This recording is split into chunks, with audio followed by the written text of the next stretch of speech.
মন মানসিকতা আমার ভালো নেই আজকে। কেন জানেন? মুসলমানদের মেরুদণ্ডের হাড় ভেঙে গেল। আল্লাহ যেন এটাকে আবার পুনর্বিবেচনা করার একটা ব্যবস্থা করে দেয়। ওয়াকফের বিল পাস হলো, তো এটা একটা বিরাট সম্পত্তি গেল। তবে আল্লাহ যদি মদদ দেয় আবার ফিরে আসবে কোনো না কোনো ইস্যু করে। আমি আপনাদের সামনে যে আয়াত করেছি, আর ডান দিকে বাঁ দিকে কম বেশি উঁচু নিচু ফালতু কথা না বলে সিধা বক্তব্যের দিকে যাচ্ছি। আমি যে আপনাদের সামনে আয়াতগুলো পড়েছি, এই আয়াতগুলোকে কেন্দ্রের মধ্যে রেখে সামনে রেখে কয়েকটি কথা আপনাদেরকে বলছি। আল্লাহ রসুল বলেছেন, ফাত্তাকুদ দুনিয়া ওয়াত্তাকুন নিসা, তোমরা দুনিয়াকে ভয় করো এবং নারীকে ভয় করো। ভয়ের সেকশনটা আলাদা আছে নারীকে, আবার নারী মা, আবার নারী ধ্বংসের কারণ। ফাত্তাকুদ দুনিয়া ওয়াত্তাকুন নিসা। আল্লাহ রাসূল এইভাবে হাত নিয়ে দেখিয়েছেন বুকে দিয়ে, আত্তাকওয়া হা হুনা, আত্তাকওয়া হা হুনা, ভয় ভীতি ঈমান সেটা এখানে এই জায়গাতে থাকবে। আজকে আমাদের অবস্থা এত খারাপ কেন বিশ্ব জুড়ে? শুধু একটা জিনিসকে আমরা খেয়াল করিনি, যে আমাদের রব, যিনি আমার জীবন গাড়ির মালিক, যিনি আমার সব, সেই রব আমার উপরে রাজি আছে কিনা। মাত্র ৩-৪টা দিন হলো একটা মাস আমাদের কাছ থেকে চলে গেছে, সেই মাসটার নাম হলো রমজান মাস। এই মাসটা নাম হলো রমজান মাস, এই মাসটার নাম হলো হেদায়েতের মাস, এই মাসটার নাম হলো নূরের মাস, এই মাসটার নাম হলো রহমতের মাস। এই মাস আমাদের কাছ থেকে চলে গেল। টোটাল রমজানটাকে নিয়ে যদি 1 ঘন্টা বক্তব্য রাখি, তার সারাংশ কি বেরিয়ে আসবে আমি 1 মিনিটে বলে দিচ্ছি। টোটাল রমজান নিয়ে আমি বক্তব্য রেখেছি কয়েক জায়গায়, সারাংশটা বলছি, আপনারা বুঝে ফেলবেন। রমজান নামে একটা ইবাদত এসেছিল, আমাদের কাছ থেকে বিদায় নিয়েছেন, আবার আসবে সামনে, আবার চলে যাবে। প্রতি বছর সে আমাদের কাছে আসে। যদি আল্লাহকে বলা হয়, আল্লাহ আপনি এমন ইবাদত দিলেন কেন আমাদেরকে? রসুলকে যদি বলা হয়, ইয়া রাসূলুল্লাহ, এই আল্লাহর নবী, এই আল্লাহর রসুল, আপনি এই যে ইবাদতটা আমাদেরকে দিয়েছেন, হাদিসে কেমন ভাবে করতে হবে, কিভাবে চলতে হবে, খেতে হবে, উঠতে হবে, দিনে খেতে পাবো না, টোটাল উদ্দেশ্যটা কি? আল্লাহ তাবারাক ওয়া তাআলা দুটো শব্দ ব্যবহার করছেন, লাআল্লাকুম তাত্তাকুন।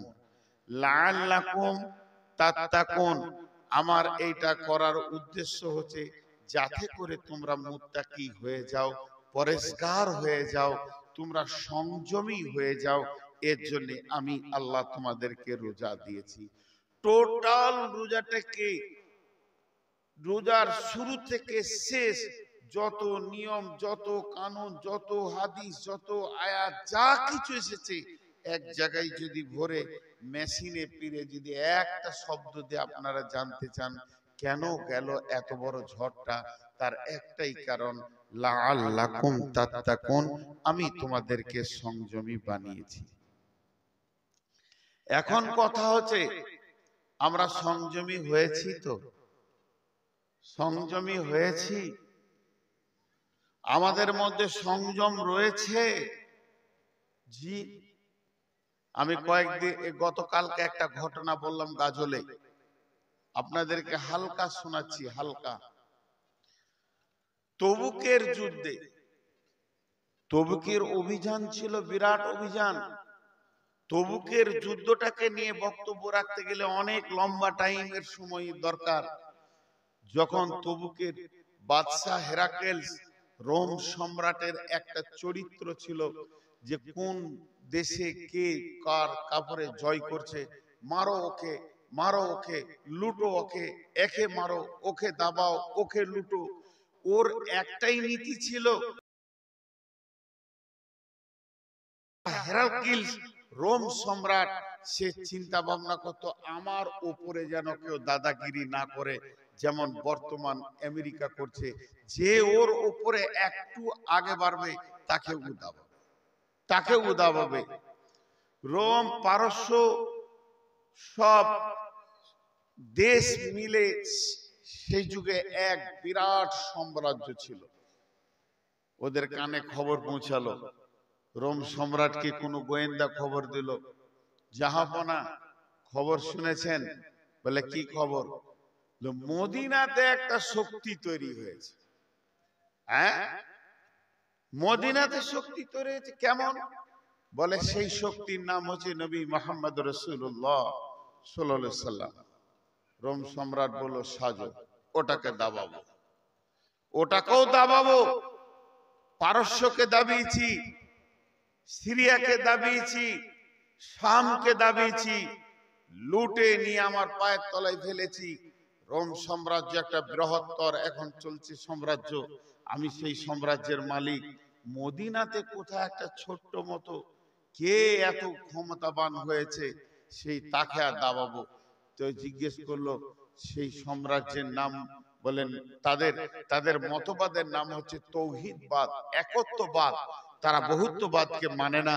দ্বিতীয় নম্বর, তাদের শক্তি যে বৃহত্তর ক্ষমতা নিয়ে এসেছে তার নাম হলো নবী মুহাম্মদ রাসূলুল্লাহ সাল্লাল্লাহু আলাইহি সাল্লাম। ইয়ার তখন মাথা কটকট করতে লাগলো, ওর মাথার পোকা যেমন লড়ে, পোকা নড়তে লাগলো। বলে লুটো অখো, দাবাও। তখন জর্ডান ও রোমের সঙ্গে, জর্ডান বর্ডার যে ইমান, রুকনি ইমানি কাবাতে আছে, ইমান জর্ডান সব এক হয়ে সাম্রাজ্যে তারা তৈরি হতে লাগলো। সৈন্য কত? 1.5 লক্ষ। তাদের সৈন্য সংখ্যা 1.5 লক্ষ। তারা জর্ডান বর্ডারে হাজির। বিশ্বনবী মদিনাতে খবর পেলেন যে মদিনাকে আক্রমণ করবে, তৌহিদ মতবাদকে মাটির সঙ্গে মিশিয়ে দেবে, ইসলামের চিহ্ন রাখবে না, ইসলামকে নিশ্চিহ্ন করবে, এমন একটা শক্তি আমাদের দিকে তাদের দৃষ্টি পড়ে গেছে। তাদের দৃষ্টি সারা পৃথিবীর মাস্তানকে দাবিয়ে দেওয়া, আজকে সেই দৃষ্টি মদিনার দিকে পড়ে গেছে। বিশ্বনবী মসজিদে নববীতে সাহাবীদেরকে ডাকলেন, ডাকার পর ঐতিহাসিক বক্তব্য দিলেন এবং বললেন তোমরা তৈরি হয়ে যাও, আমরা জর্ডান বর্ডারে যাব, বা রোম সম্রাটের বিরুদ্ধে লড়াই করব, ইসলামের পতাকা উত্তোলন করব। বিশ্বনবীর এই বক্তব্যে সাহাবীরা রেডি হয়ে গেলেন, মানসিকতা ভাবে তৈরি হয়ে গেলেন। বিশ্বনবী সাহাবীদেরকে নিয়ে বেরিয়ে যাবেন। এমন সময় ওই দলের ভিতরে বেশ কিছু মুনাফিক একটা এমন গোষ্ঠী, কাফের মুশরিকের থেকেও খারাপ এই মুনাফিক গোষ্ঠী বলল তোমরা যেও না, অনেক দূর রাস্তা, অনেক গরম, আর মরুভূমির পাহাড়ি রাস্তা, প্রচন্ড গরমে তোমরা কষ্ট পাবে।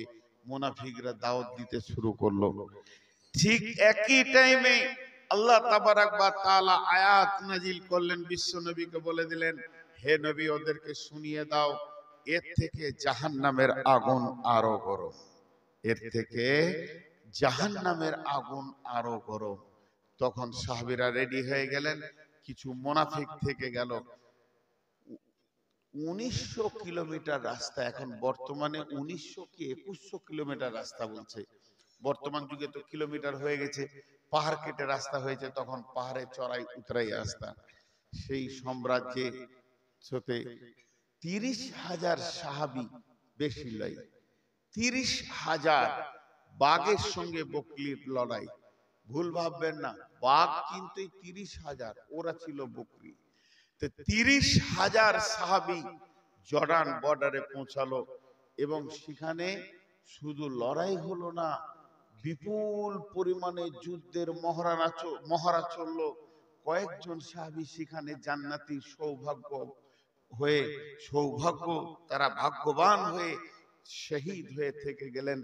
বাকি ওখানে রোম সম্রাটের 1.5 লক্ষ বেঈমান মুশরিক মুনাফিক কাফির বেঈমানদেরকে ময়দান ছাড়িয়ে রোমকে জর্ডানকে আমাদের ইসলামী সৈন্যরা দখল করে রোম সাম্রাজ্যে গিয়ে যেখানে রোম সম্রাট গদিতে সিংহাসনে বসতো, সেই সিংহাসনে যেটা কুব্বা ছিল, গম্বুজ ছিল, ওই গম্বুজ থেকে আপনার কিনা আকর্ষি দিয়ে একটা লম্বা সোনার মুটুক তার মাথায় থাকতো।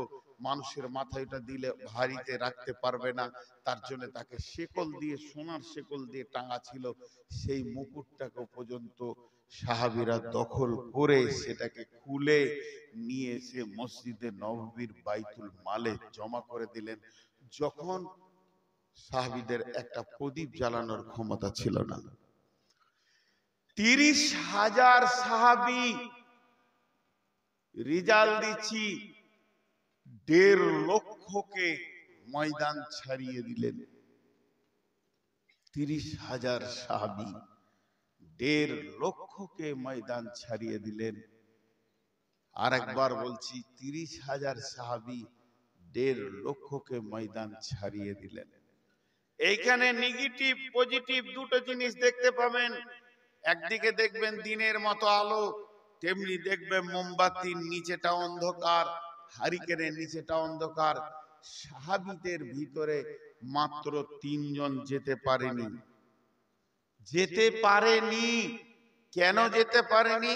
অসুস্থতা না, টাকা ছিল না, না ঘোড়া ছিল না, না কোনো তাদের কারণ নাই। তাদের কারণ ছিল অলসতা। জি, তাদের নাম হচ্ছে মুরারা ইবনে উমাইয়া, হিলাল বিন রাবি, আর একজনের নাম হচ্ছে কাব বিন মালিক। এই 3টে সাহাবী বিশ্বনবী যুদ্ধ চলাকালীন কয়েকবার পেছন ফিরে বারবার দেখেছিলেন ওই 3টে সাহাবী এখনো কেন পৌঁছালো না। যুদ্ধের কতটা তাগিদ আছে খালি আপনাদেরকে আমি বলছি। যখন ওরা পৌঁছালো না, আল্লাহর নবী ওদের আশা ছেড়ে দিল। যুদ্ধের সমাপনী ঘটে গেল, বিরতি ঘটে গেল, সাহাবীরা বিজয়ী করলেন, বিজয়ী পতাকা তুললেন। এরপর মদিনা মসজিদে নববীতে যখন আল্লাহ রসুল ফিরে আসছেন পুরো কাফেলাকে নিয়ে, প্রথম মসজিদে উঠলেন। মসজিদে উঠার পর তিনি সমস্ত 2 রাকাত নামাজ পড়ে সাহাবীদের উদ্দেশ্যে বসেছেন। তো ওই 3 জন, আজকে যাব, আমার দামি ঘোড়া, আমার মাল আছে, আমি তাড়াতাড়ি গেলে পৌঁছে যাব, এই কাল বের হব, এই পরশু বের হব, এই বের হচ্ছি, এই যাচ্ছি, এই কারণে তারা পৌঁছাতে পারেনি। কিন্তু ওরাই বক্তব্য দিচ্ছে, যখন আমরা মদিনায় ঘোরাঘুরি করছি মনে হচ্ছে মদিনাতে মানুষ নাই, নির্জন, মাত্র 70 থেকে 80টা লোক গোটা মদিনায় ঘুরছে। তারা ওই মুনাফিক কটা ছাড়া আর কেউ নয়, আর কিছু শিশু, প্রতিবন্ধী, অসুস্থ লোক ছাড়া আর আমরা 3 জন। বিশ্বনবী যখন মসজিদে নববীতে পৌঁছালেন, জাতির উদ্দেশ্যে ঘুরে বসেছেন, সমস্ত মদিনাওয়ালা রসুলকে দেখা করতে এসেছেন আর মুসাফা করছে। মুনাফিকরা, তাদের তো মিথ্যা কথা বলা মানে অভ্যাস আছে। এই হয়েছিল, শরীরটা খারাপ ছিল, যাব মনে করলাম, মাথার ব্যথা, পেটের ব্যথা, এই মারা গেছে, এই কাজে ছিলাম, উল্টা পাল্টি করে রসুলকে মুসাফা করছে। মুনাফিকের যা কাজ, ওপরটা দেখে মনে যে ফেরেশতা, ইমানদার, নামাজি, যুদ্ধে যেত, ইচ্ছা ছিল, এই কারণে যেতে পারেনি। রসুলকে বুঝিয়ে দিলেন। রসুল তার দিলের খবর জানেন না। রসুল দোয়া করলেন সকলের জন্য আর ছেড়ে দিলেন আল্লাহর উপরে একটা কথা, আল্লাহ তুমি তো জানো এদের দিলের কথা, কে কি আমাকে বলছে, তুমি আলিমুম বিজাতিস সুদূর, তুমি দিলের উপরে, তাদের নিয়তের উপরে তাদেরকে তুমি ফয়সালা টেনে দাও। এটা রসুলের ভাষা। একটু বলছি আপনাদেরকে, গোটাটা বলিনি। এরপর ওই 3 জন, হিলাল বিন রাবি, মুরারা বিন উমাইয়া, আর কাব বিন মালিক, এরা তিনজন যেছে রসুলের কাছে লজ্জায়। এই জায়গাটা ভালো করে শুনবেন। একবার মনে মনে করছে, যাক রসুলকে দুটা মিথ্যা কথা একবার বলেলি যে আমাদের অসুখ হয়েছিল যেতে পারিনি, আবার তওবা করে নেব, সুযোগ আছে। আবার মনে মজা হচ্ছে, না ওনাকে তো আল্লাহ সব খবর দিয়ে দেবেন, মিথ্যা বলে কি লাভ আছে, সত্যটাই বলবো। একবার মনে হচ্ছে মিথ্যা বলি, একবার মনে হচ্ছে সত্য বলি। এই মিথ্যা বলি সত্য বলি বলতে বলতে গিয়ে রসুলের কাছে গিয়ে কাব বিন মালিক বলছেন, ইয়া রাসূলুল্লাহ, আমাদের কোনো অসুখ হয়নি, আমাদের টাকার অভাব ছিল না, আমাদের সাওয়ারি ছিল, আমরা ধনী মানুষ, আমরা নিজের জন্য নিজের গাফলতিতে অলসতায় যেতে পারিনি। আল্লাহ রসুল বলে, যাও তোমরা আল্লাহর ফয়সালার অপেক্ষা করো। সুসাল বয়কট করে দিলেন ওদের তিনজনকে বয়কট করা হলো। কথা কেউ বলবে না, কেউ কথা বলে না, গায়ের লোক বলে না, পাড়ার লোক বলে না, প্রতিবেশী বলে না, মা আব্বা সুশাল ভাবে তিনজনকে বয়কট করে দিলেন। কতদিন চলছে? 40 দিন চলছে। কাব বিন মালিক বলছে, আমি যখন মসজিদে গিয়ে নামাজ পড়ি তা টেढ़া চোখে দেখছি যে রসুল আমার দিকে তাকিয়ে আছেন, আর যখন আমি রসুলের দিকে তাকাই তখন মুখ ফিরে নিচ্ছে। তা আমার মনে হচ্ছে আমার এই জীবনে বেঁচে থেকে লাভ নাই, আমার এর থেকে মরে মাটির সঙ্গে মিশে যাওয়া অনেক ভালো ছিল, অনেক ভালো ছিল। তো বহু রকম চিন্তা করে করে আমার চাচাতো ভাইকে দেখছি, সে বাড়ির ছাদে আছে, একটা উঁচা জায়গায় রয়েছে। আমি রাগ করে তার পাঁচিল টপকে গিয়ে বললাম, কি হয়েছে, আমার সঙ্গে তুমি কথা বলো না কেন? তাতেও সে কোনো কথা বলল না। যখন 40 দিন অতিক্রম হয়ে গেল, 40 দিন পার হয়ে গেল, তখন একজন এসে আল্লাহ রসুলের তরফ থেকে খবর দিয়ে দিল যে তোমাদের স্ত্রীরাও তোমাদের থেকে আজ থেকে বয়কট। এমন কি স্ত্রী পর্যন্ত কথা বলতে পাবে না।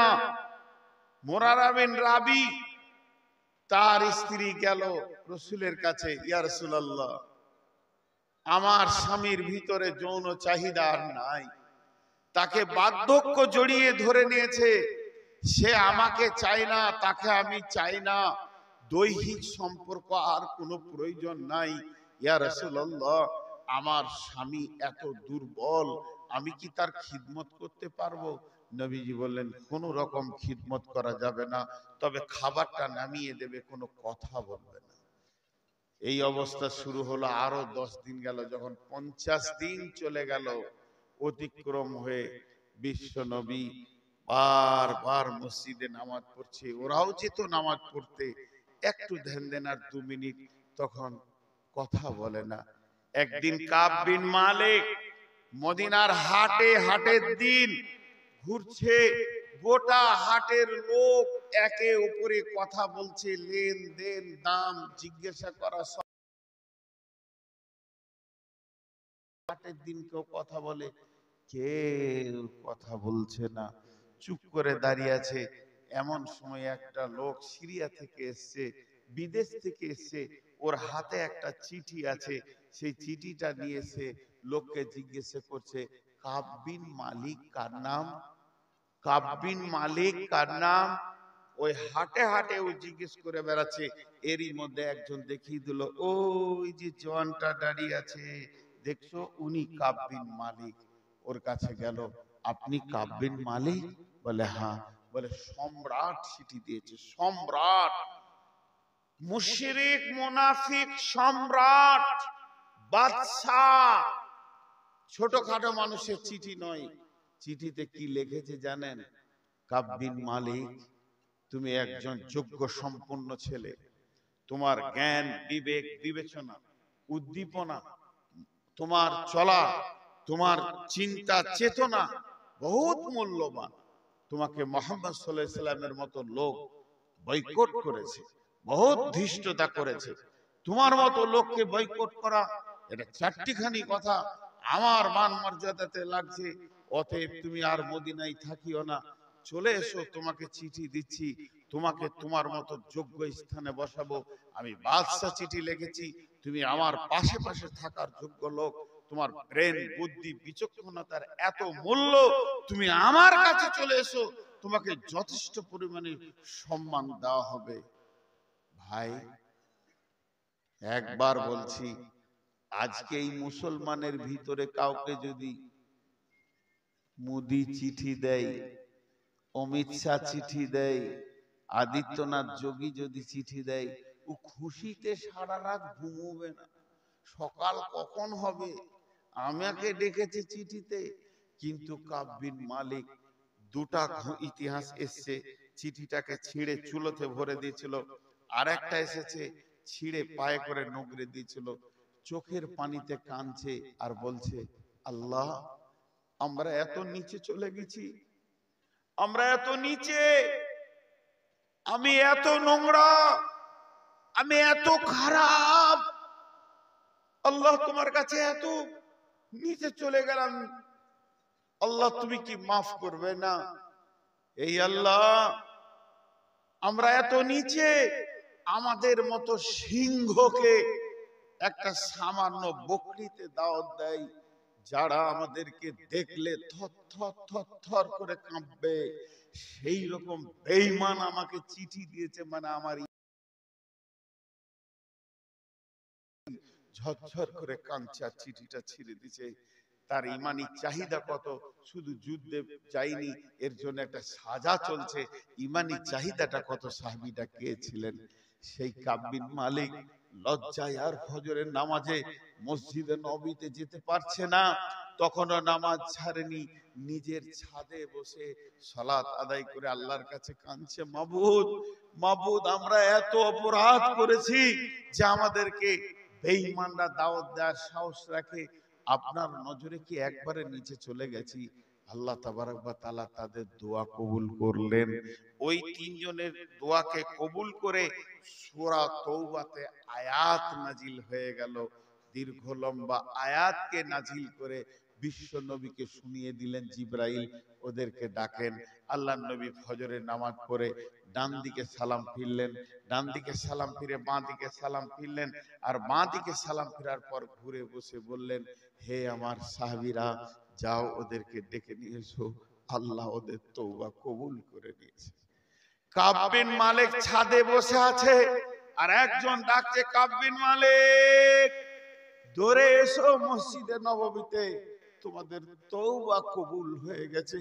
কাব বিন মালিক বলছে, আর আমার তরস হয় না, আমি যখন দৌড়ে মসজিদে নববীতে আসছি, তখন দেখছি রাসূলুল্লাহ সাল্লাল্লাহু আলাইহি ওয়াসাল্লাম আমার দিকে তাকিয়ে হাসছেন, আমার দিলটা অনেক বড় হলো। সাহাবীরা আমাদেরকে বুকে জড়িয়ে মোনাকা করছেন, সাহাবীরাও চিন্তিত ছিল যে এদেরকে কি হবে, ওই হালাতে যদি মরে যেতাম তো জাহান্নাম চলে যেতাম, তাহলে আমাদের দোয়া কবুল হলো, তাদের তওবা কবুল হলো, আল্লাহ তাদেরকে মাফ করলেন। কিন্তু 30,000-এর 1.5 লক্ষকে কাঁপিয়েছে।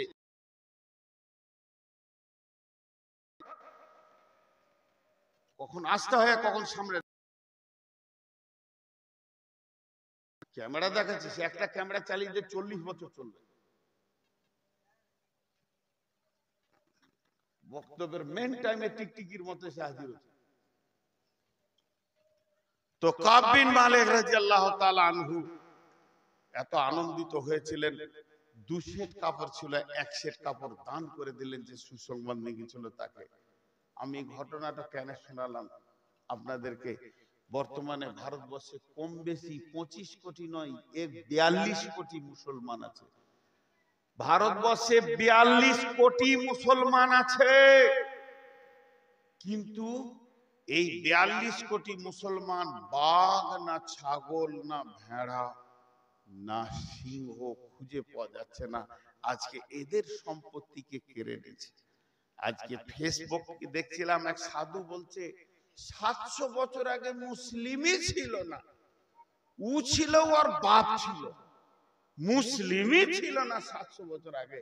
ইতিহাস জানিস ইসলাম কখন থেকে শুরু হয়েছে? বিশ্বনবী বলেছেন ইসলামের প্রাসাদ যেটা তৈরি হয়েছে কম বেশি 1.5 লক্ষ ইট লেগেছে। এর প্রথম ইটের নাম হচ্ছে হযরতে আদম আলাইহিস সালাম।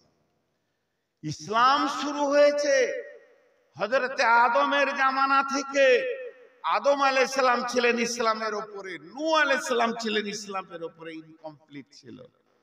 একটা ঘর তৈরি হতে গেলে শেষ ইটটা না দেওয়া পর্যন্ত ওটাকে কমপ্লিট বলা যাবে না, তো ইনকমপ্লিট ছিল। সেই চলতে চলতে চলতে চলতে বিশ্ব নবী এসে ইসলামের পূর্ণাঙ্গ রূপ দিয়েছেন। ইসলাম তো হযরত মুহাম্মদ সাল্লাল্লাহু আলাইহি সাল্লাম জন্ম দেয়নি, ইসলাম তো তখন তৈরি হয়নি, ইসলাম আগে থেকে তৈরি হয়েছে, কমপ্লিটলি রূপ দিয়েছেন নবী মুহাম্মদ রাসূলুল্লাহ সাল্লাল্লাহু আলাইহি সাল্লাম। তাহলে সাহাবা রাদিয়াল্লাহু মাজমাইনদের অস্ত্র কি ছিল? সাহাবা রাদিয়াল্লাহু মাজমাইনদের অস্ত্র ছিল তলোয়ার, ভুল ছিল ঢাল, ভুল। বিশ্বনবী তলোয়ার আর ঢালের শিক্ষক ছিলেন না, তিনি যুদ্ধ শিখাননি, কাটতে শিখাননি, তিনি শিখিয়েছিলেন যতগুলো যুদ্ধ মুসলিমরা করেছেন প্রত্যেকটা প্রতিহত করেছেন, অগ্রিম কোনো যুদ্ধে যায়নি। যত যুদ্ধ হয়েছে বেঈমান মুশরিক কাফেররা আগে এসেছে, এরা প্রতিহত করে বিজয়ী নিয়েছে। একটা যুদ্ধ দেখাতে পারবেন না যে রাসূলুল্লাহ সাল্লাল্লাহু আলাইহি ওয়াসাল্লাম আগে গিয়ে যুদ্ধ করে উচ্ছৃঙ্খল তৈরি করেছিলেন, তিনি প্রতিহত তৈরি করেছিলেন। আর রাসূলুল্লাহ সাল্লাল্লাহু আলাইহি ওয়াসাল্লাম নিজে বলেছিলেন যে আমি এসেছি বুইস্তু উতিম্মু মালি মাকারিমাল আখলাক, আমাকে পৃথিবীতে পাঠানো হয়েছে চরিত্রের মেসেঞ্জার করে। চরিত্র নামে একটা অস্ত্র আছে, চরিত্র নামে একটা ধারালো অস্ত্র আছে, যে অস্ত্র দিয়ে তিনি সারা পৃথিবীকে কাবু করেছেন। সেই চরিত্রটা আজ মুসলমানদের কাছ থেকে বিলুপ্ত হয়ে গেছে। চরিত্র এদের শেষ, এরা লুচ্চা, এরা লুটেরা, এরা হচ্ছে সুদারু, এরা হচ্ছে জুয়ারি, এরা হচ্ছে সমস্ত নোংরা কাজে আজকে চলে গেছে। আর আমাদের যে শিক্ষক তিনি হচ্ছেন চরিত্রের মেসেঞ্জার, সারা পৃথিবীকে চরিত্র দিয়ে চলে গেছে। আজকে আমাদের শক্তি শেষ। একটা মানুষের হাত আছে, পা আছে, চোখ আছে, কান আছে, দাঁত আছে, সমস্ত কিছু আছে, শুধু নাই ব্লাড, শুধু নাই ব্লাড, শেষ। আর যদি ব্লাডটা থাকে, বাকি হাত পা যদি একটু দুর্বল থাকে তাহলেও আগে চলবে। আল্লাহ রসুল সাহাবীদেরকে বললেন এমন একটা জামানা আসবে আমার উম্মত অহান রোগে ভুগবে, অহান, অহান। আল্লাহ রসুলকে জিজ্ঞাসা করলেন সাহাবীরা, অহান কি জিনিস ইয়া রাসূলুল্লাহ? মা অহান, অহান কি? অহান কাকে বলছেন? নবীজি বললেন অহান হলো মত। অহান একটা এমন জিনিস আমার উম্মত দুনিয়ার পেছনে বেশি দৌড়বে আর মতকে ঘৃণা করবে, মতকে পেছনে ফেলে দেবে, মতকে এত ঘৃণা হবে তাদের মরতে চাইবে না। আর আমার উম্মত দুনিয়া সাজানোর ব্যাপারে সে নিজেকে আত্মহারা করে দিবে। কবি নজরুল বলেছেন এসে শয়তান ভোগ বিলাসের কারিয়া নিয়েছে ইমান তাদের, আল্লাহরে হারায়ে মুসলিম আজ হয়েছে সর্বহারা। খোদায় পাইয়া বিশ্ব বিজয়ী ছিল একদিন যারা, খোদারে হারায় মুসলিম আজ হয়েছে সর্বহারা। জেনেলেন এই মুসলিম এমন একদিন ছিল যে পথে গেছে সেই পথ বিজয়ী হয়ে গেছে। আর একদিকে জেরুজালেম বিজয়ী হলো, বাহরাইনকে সম্রাট বাহরাইনকে 30 জনে বিজয়ী করলো, এদিকে জেরুজালেম মাত্র একজনে বিজয়ী করেছে। জেরুজালেমকে বিজয়ী করেছে উমর বিন খাত্তাব রাদিয়াল্লাহু তাআলা আনহু। তিনি সৈন্য পাঠালেন উমরের জামানায়, যাও তৌহিদের দাওয়াত, কালেমার দাওয়াত, একত্ববাদের দাওয়াত, বহুত্ববাদ মোট চুরমার করে ভেঙে দাও, এক আল্লাহর দিকে জেরুজালেমের দাওয়াত পৌঁছে দাও। সাহাবা রাদিয়াল্লাহু মাজমাইনেরা জেরুজালেমে পৌঁছেছে। তদানীন্তন কালে জেরুজালেমকে শাসন করত কে? খ্রিস্টানেরা। তাদের অধীনস্থে ছিল। তারা যখন জেরুজালেমে গিয়ে পৌঁছালো, সেই সাহাবীদেরকে ধরে তারা অবরোধ করে দিল। তাদেরকে যে মানে কেল্লাই ভরে অবরোধ করে দিল, তাদেরকে রুদ্ধ করে দিল, তাদের দাওয়াতকে বন্ধ করে দিল। কিন্তু জেরুজালেমের তদানীন্তনকালে যিনি পোপ ছিলেন, তিনি ভেবে দেখলেন, আমি উমারের মতো সম্রাটের সৈন্যকে আমি গ্রেফতার করে দিয়েছি, তাদের কাজকে অবরুদ্ধ করে দিয়েছি। এই উমারের সৈন্যকে অবরুদ্ধ করা মানে সিংহের সঙ্গে একটা বিড়ালের যুদ্ধ করা। আমি তো সামান্য ছোট দেশে বাস করি, সে 18 লক্ষ বর্গ মাইলকে শাসন করে, তাহলে তার সঙ্গে একটা আপোষ করে নিব। সঙ্গে সঙ্গে পাদ্রী করলো কি, একটা চিঠি লেখে একজন দূতকে দিয়ে মদিনায় পাঠিয়ে দিল, এই চিঠিটা নিয়ে গিয়ে উমারকে দাও। উমারকে দেওয়া হলো। উমারের চিঠিতে কি লেখা আছে? উমারকে চিঠিতে লিখেছে, জাহাপনা সম্রাট আমিরুল মুমিনিন খলিফাতুল মুসলিমিন, আপনি বিশাল বড় সম্রাট, আপনার সৈন্য আমার দেশে দাওয়াত নিয়ে এসেছে, ইসলামের আলোকে জ্বালাতে এসেছে, তারা কেল্লায় অবরুদ্ধ হয়ে আছে। আমি আপনাকে পত্রের মাধ্যমে আমন্ত্রণ নিমন্ত্রণ জানালাম, আপনি এখানে পৌঁছে যান, আপনার সঙ্গে আমার বসে আপোষ হয়ে যাবে।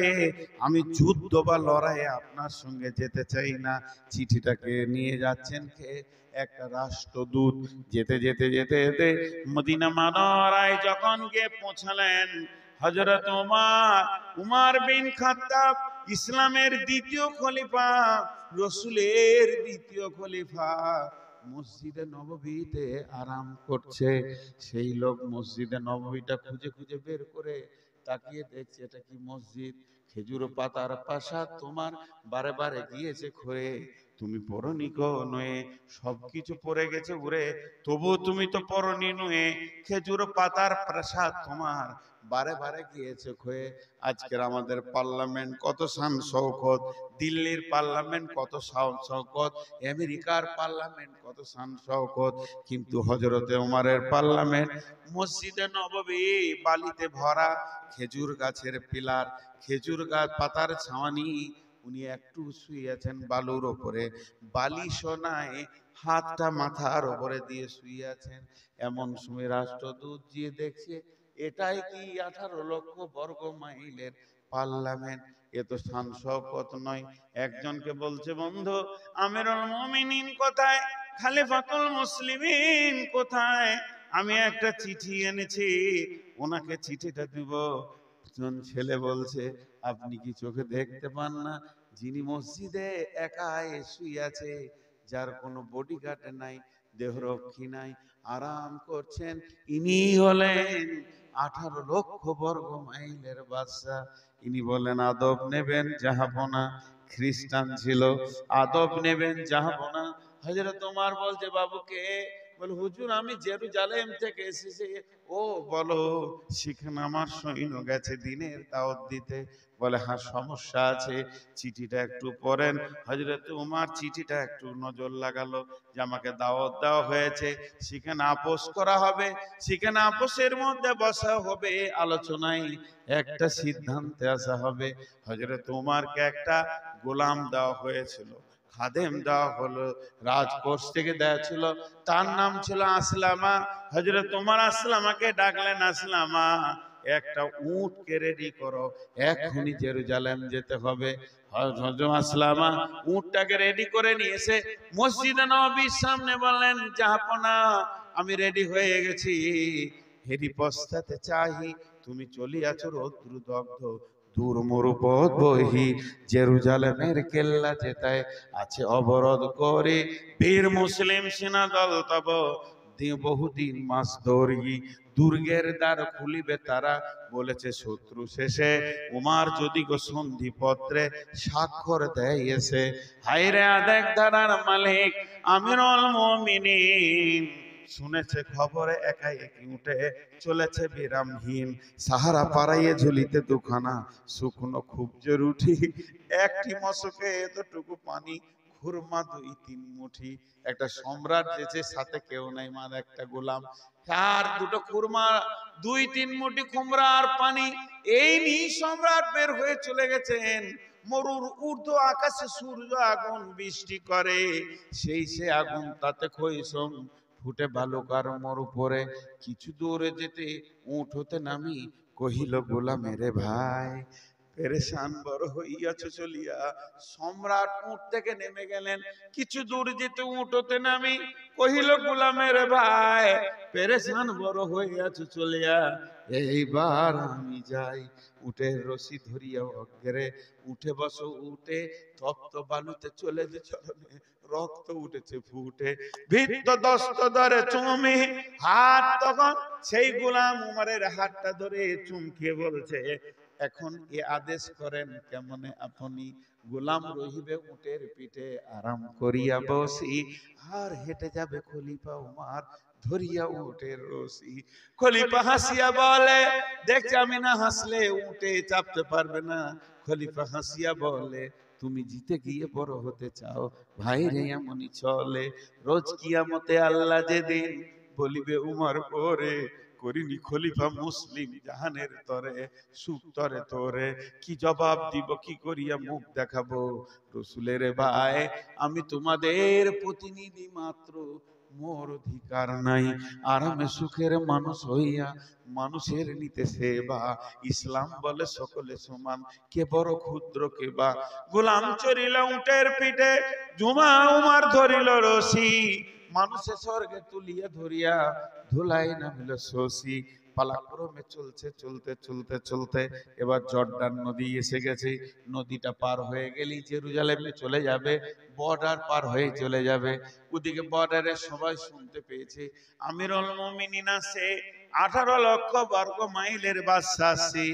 সঙ্গে সঙ্গে কোম্পানি মেজর পাঠিয়ে দিয়েছে কয়েকজনকে, যাও তোমরা স্যালুট করবে, স্বাগতম জানাবে উমারকে আমাদের দেশে আসার জন্য, আমরা ধন্য, এই স্বাগতমটা দিবে আর তোমরা স্যালুট জানাবে।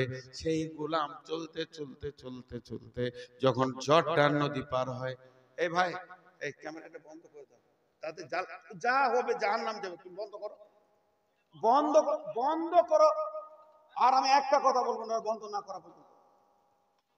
খুলে দাও, যাও তুমি ওগুলো পর্দা খুলে নিয়ে চলে যাও।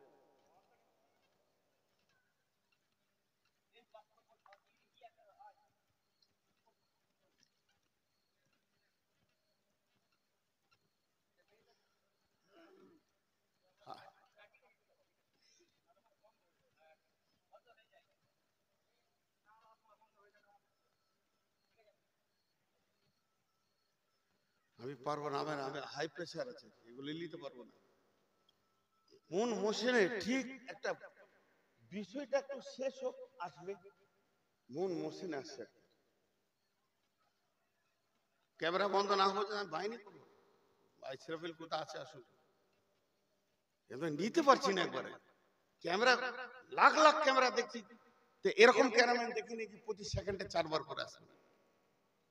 প্রতি সেকেন্ডে ওকে 4 বার আসতে হবে, এই ক্যামেরা দেখিনি একবার করে।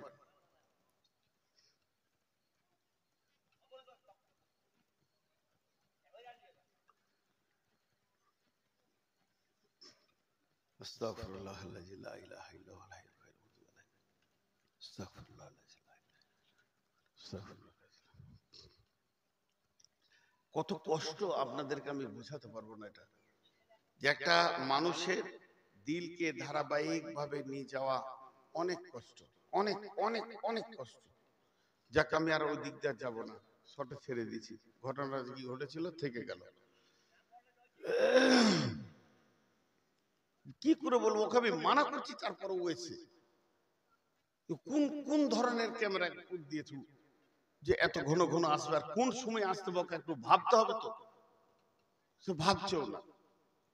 আমি সেই মোশনটা আর আনতে পারছি না, এর জন্য আমি ক্ষমা প্রার্থী। বিসমিল্লাহির রহমানির রহিম।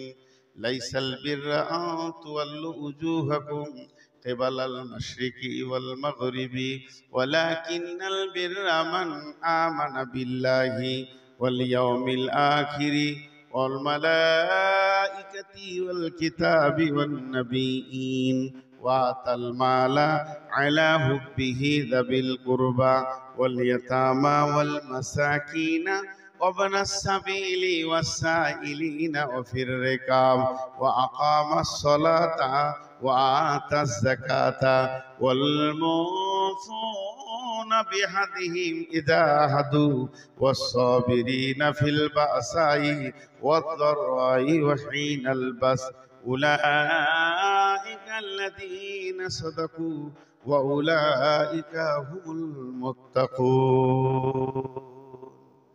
মুসলমানদের যেটা ব্লাড, যেটা রক্ত আল্লাহ রসুল দিয়ে গেছেন, আমরা রক্ততে মেডিসিন দিতে দিতে দিতে আমাদের রক্তগুলোকে পুঁজে পরিণত করে নিয়েছি। এর জন্য আমাদের রক্ত গরম হচ্ছে না, রক্ত বুঝছে না, আসছে না। কেন? আমি সেই কিছু ঘটনা আপনাদের সামনে দুটি ঘটনা তুলে ধরেছি। একটা শেষ করলাম তবুকের, আর এটা শুরু করেছি উমর বিন খাত্তাবের কথা। তা সেই ওরা পালাক্রমে চলছে, চলতে চলতে চলতে চলতে জর্ডান নদী যখন পার হবে, তো যে সৈন্যগুলো স্বাগতম দেওয়ার জন্য দাঁড়িয়ে আছে, সেই সৈন্যগুলো স্যালুট মেরেছে। স্যালুট মেরেছে যে বলছে, আদব নেবেন জাহাপনা, আমাদের দেশে আসার জন্য আমরা খুব আনন্দিত, আপনার আশা আমাদের জন্য অনেক ধন্যবাদ, সুস্বাগতম। কিন্তু বন্ধু স্যালুট মেরেছে, স্যালুটটা মারবি মার, গোলামকে মেরে দিয়েছে আসলামাকে। কারণ আসলামার পালা পড়েছে, উপরে থাকবে ঘোড়ার লাগাম, উটের লাগাম ধরে হাঁটবে উমার। আসলামা উটের উপর থেকে ঝরঝর করে কেঁদে দুটি হাত জোর করে বলছে, বন্ধু আমাকে কেউ আমিরুল মুমিনিন বলবেন না, আমাকে কেউ খলিফাতুল মুসলিমিন বলবেন না, আমি ও নয়, আমার নাম আসলামা, আমি খলিফার গোলাম, যিনি উটে লাগাম ধরে হাঁটছেন, উনার হুকুমে আমি ওপরে বসে আছি, নিচে যেতে পারছি না। ইনি হলেন আমিরুল মুমিনিন, খলিফাতুল মুসলিমিন। বর্ডারে যত সৈন্য ছিল ঝরঝর করে কাঁদলো।